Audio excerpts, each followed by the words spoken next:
Cine suntem? Ce suntem? Cum suntem? Sunt întrebări esențiale în stabilirea identității culturale a unei comunități. O parte din răspunsurile la aceste întrebări pot fi găsite privind clădirile reper ale orașului, adică acele clădiri care au o importanță istorică, estetică sau culturală deosebită, clădiri cunoscute publicului larg și specialiștilor deopotrivă. Dar mai există o categorie de clădiri reper, neglijate, ignorate sau pur și simplu abandonate, recunoscute ca importante de un grup restrâns de specialiști sau pasionați. Ca niște sateliți pierduți în spațiu, ele continuă să emită semnale pe care tot mai puțini oameni știu sau vor să le recepționeze. Această serie de filme se va ocupa de clădirile reper din Timișoara, ce fac parte din cea de-a doua categorie. Răspunsurile la cele trei întrebări nu pot fi complete fără ele.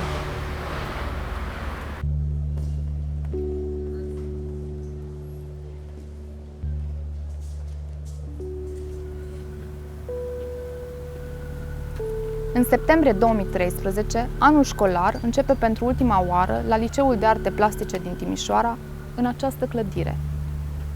În luna decembrie a aceluiași an, după ani de proteste și scandaluri mediatice, Liceul de Arte Plastice este evacuat și mutat din clădirea pe care o ocupa de 10 de ani. În Liceul de Arte Plastice au activat personalități artistice de prim rang, precum Iulius Podlipny, Gabriel Popa, Victor Gaga, Romul Nuțiu, Octavian Maxim, Constantin Flondor și Doru Tulcan. Tot aici a funcționat cercul de bionică condus de profesorul Eduard Pamphil. Liceul de Arte Plastice a fost laboratorul principal al grupului interdisciplinar Sigma, multe dintre experimentele și expozițiile artistice ale grupului având loc aici. O urmare directă a activității grupului Sigma în Liceul de Arte Plastice a fost elaborarea unei noi programe școlare pentru liceele de artă, care a fost apoi adoptată pe plan național. Construit în anul 1924 ca liceu israelit din fondurile comunității mozaice, după planurile arhitectului Gideon Neubauer, ocupa un loc privilegiat în oraș, un lot central de mari dimensiuni, denotând importanța comunității evreiești și prestigiul ei în Timișoara. În anul 1930 se dă în funcțiune și clădirea internatului, situată în același ansamblu.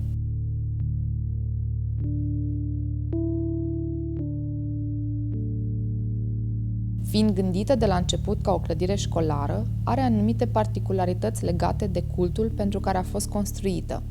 Este perfect simetrică, cu două aripi, una pentru clasele de băieți și una pentru clasele de fete, care nu comunică direct, ci doar în zona centrală prin intermediul cancelariei și a sălii de sport, care a fost în acei ani cea mai performantă din oraș. În anul 1941, pe fondul celui de-al doilea război mondial, Liceul israelit a fost evacuat și în clădire a funcționat un spital militar german și mai apoi prefectura poliției. Liceul israelit a revenit între anii 1944-1949.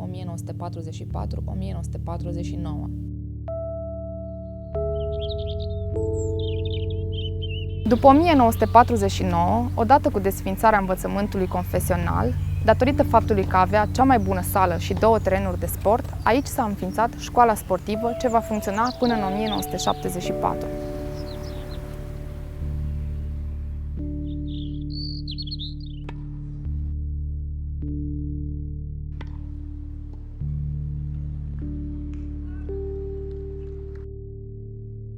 Ulterior, aici funcționează Liceul de Arte Plastice, un centru de cercetare și experiment.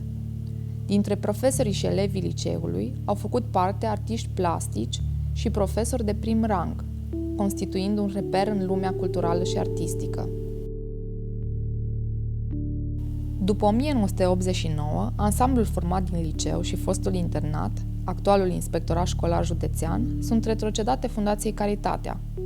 Fundația are drept scop conservarea, administrarea și valorificarea patrimoniului cultural și spiritual al evreilor din România. Din păcate, valorificarea ansamblului în cauză se dorește a avea loc prin vânzarea terenului pentru valoarea sa imobiliară, cu sacrificarea clădirilor. Mai mult decât atât, proprietarii clădirii au anunțat intenția de a dezvolta imobiliar terenul prin implantarea unui hotel de 5 stele. Cu toate că liceul împreună cu inspectoratul școlar formează un ansamblu protejat, s-au început demersuri pentru declasarea acestuia în vederea obținerii autorizației de demolare. În mod surprinzător, autoritățile locale sprijină acest demers, considerând clădirea liceului fără valoare arhitecturală și istorică.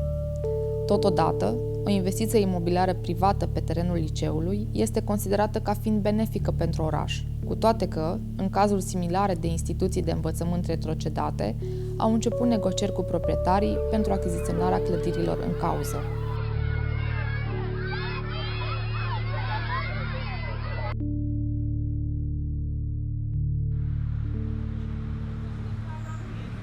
Din 2013, clădirea liceului stă goală, neîntreținută și se degradează continuu.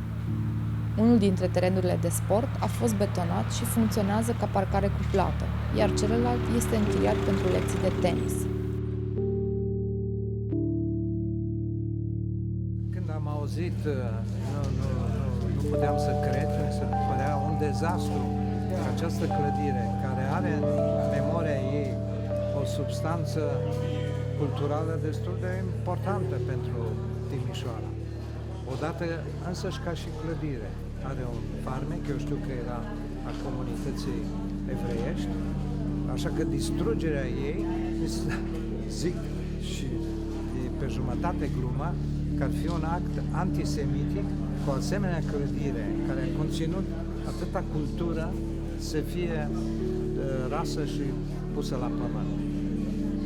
Aceste straturi, școală evreiască, liceu sportiv, liceu de arte bun, ani de zile, cred că mai mult de 10 ani de zile, în care generații de elevi, nu numai că au făcut o școală oarecare, ci o școală unică în România, nu? Că știți că liceul de arte a avut program experimental și unic pe țară, ori asta, această memorie se șterge. Parcă avem o boală de a ne autodistruge memoria și identitatea.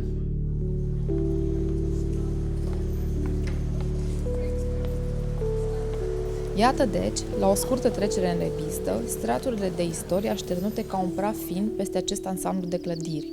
Un ansamblu care are privilegiul de a fi legat indisolubil de 3 domenii diverse din cultura locală: comunitatea evreiască din Timișoara, sportul timișorean și lumea artistică și culturală locală. Și totuși, aceste clădiri sunt în momentul de față în pericol de a fi demolate, catalogate drept neimportante, nepotrivite cu contextul, o piedică în calea dezvoltării orașului.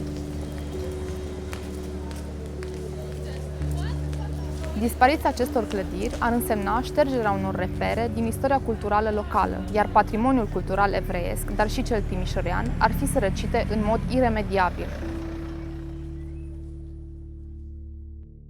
În acest moment, Timișoara nu are un muzeu al Revoluției la nivelul pe care îl merită, cu toate că aici a început Revoluția Română din 1989. Nu are un centru de artă contemporană, cu toate că aici s-a născut și a funcționat gruparea Sigma, probabil cea mai importantă mișcare de avangardă românească din perioada comunistă. Nu are un muzeu al literaturii, deși în Timișoara a existat Actionsgruppe Banat, din care a făcut parte câștigătoarea Premiului Nobel pentru Literatură, Herta Müller, și niciun muzeu al etniilor bănățene, în pofida spiritului multicultural clamat. Iată câteva din funcțiunile pe care le-ar putea adăposti aceste clădiri.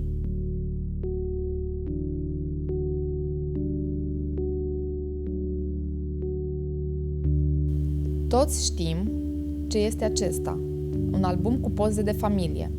În fiecare casă se găsește așa ceva. Este plin cu poze vechi, alb-negru, cu oameni, fețe și locuri. Din punct de vedere material, valoarea lui nu e mare. Unele poze sunt neclare, prost cadrate, cu colțuri îngălbenite sau rupte. Atunci, care este rolul său? De ce este păstrat în familie și dat mai departe? Pentru că ne transmite ceva dincolo de ceea ce este imediat vizibil. Este o moștenire imaterială, dar în același timp importantă, un purtător prin timp și spațiu al unor informații subtile, care ne vorbește despre cine suntem, ce suntem și cum suntem. Iar aici este o revistă, lucioasă, colorată, cu poze perfect cadrate și de înaltă rezoluție, din punct de vedere tehnic mult superioară albumului cu poze, dar cu o durată de viață de câteva săptămâni. Nimeni nu ar lăsa moștenire în familie așa ceva. Clădirea liceului este albumul de familie al orașului nostru. Demolarea acestuia înseamnă aruncarea albumului de familie la gunoi, pentru a face loc în bibliotecă unei reviste.